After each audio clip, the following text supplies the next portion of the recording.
మీరు ఆపాలి అనుకున్నప్పుడు లేదు కంటిన్యూ చేయమని అన్నవాళ్ళు కానీ ఇప్పుడు మళ్ళీ మీరు మళ్ళీ రీఎంట్రీ ఇస్తున్నప్పుడు ఇప్పుడు ఎందుకు రిస్క్ అన్నవాళ్ళు కానీ ఎవరు ఉన్నారా?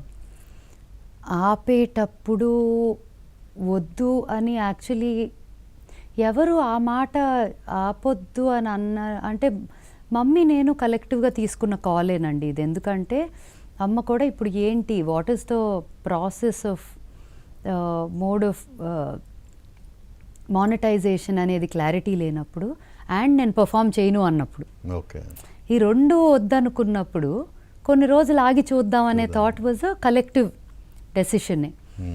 బయట ఇప్పుడు మీలాగా ఎవరైనా అడగటం తప్ప within the house clarity ఉండింది ఆగుదాంలే అని.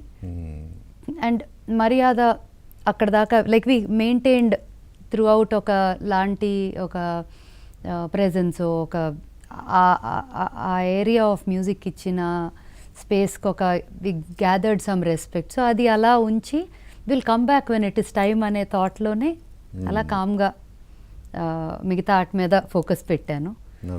కమ్ బ్యాక్ అప్పుడు ఎందుకు అన్న వాళ్ళు లేరు, కానీ everyone was like we want to see you live, stage మీద చూడాలని ఉంది.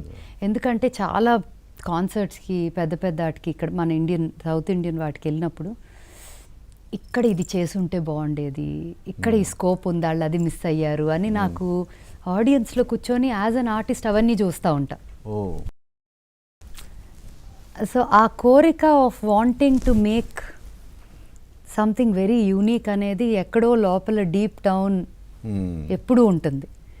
సో ఇప్పుడు ఆ స్పేస్లో ఉంది కాబట్టి I want to actually build a live space like అంటే మీరు వచ్చి ఆడియన్స్లో కూర్చుంటే ఇలా చూస్తూ ఉండగానే అయిపోయేటట్టు షో, ఈ ఒక ప్రొడక్షన్ అలా ఉండేటట్టు అని నాకు ఒక కోరిక.